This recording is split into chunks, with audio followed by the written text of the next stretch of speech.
friends. Today I'm going to read Where the Wild Things Are, Story and Pictures by Maurice Sendak. Now, can you tell me maybe what's going to happen in this book? Let's find out. Where the Wild Things Are. The night Max wore his wolf suit and made mischief of one kind and another. Do you think this is nice what he's doing to his doggy? Nah, I don't think so. His mother called him Wild Thing, and Max said, "I'll eat you up." So he was sent to bed without eating anything. And that very night in Max's room, a forest grew. And it grew and grew until his ceiling hung with vines and the walls became the world all around. And an ocean tumbled by with a private boat for Max, and he sailed off through the day and night. And in and out of weeks and almost over a year to where the wild things are. And when he came to the place where the wild things are, they roared their terrible roars, and they gnashed their terrible teeth, and they rolled their terrible eyes and showed their terrible claws.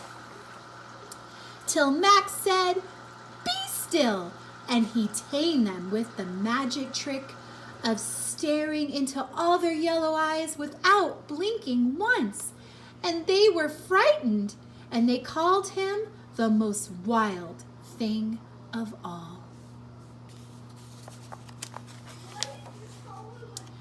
And made him king of all wild things. And now, cried Max, let the wild rumpus start. And they danced under the moon. And they swung from the trees. Do they look happy? I think they do. And they danced through the jungle in a parade. Now stop, Max said, and sent the wild things off to bed without their supper.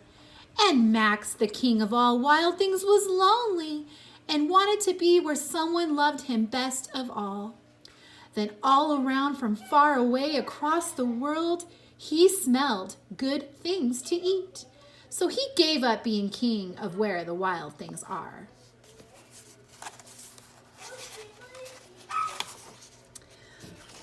But the wild things cried, "Oh, please don't go. We'll eat you up, we love you so." And Max said no.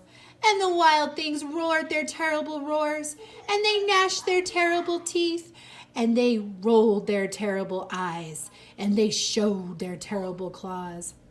But Max stepped into his private boat, and he waved goodbye, goodbye, and sailed back over a year and in and out of weeks and through a day. And into the night of his very own room, where he found his supper waiting for him.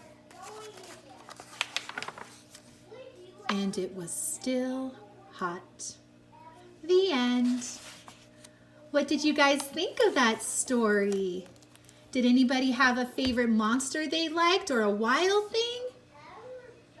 Still one of my favorite books. Bye, everybody.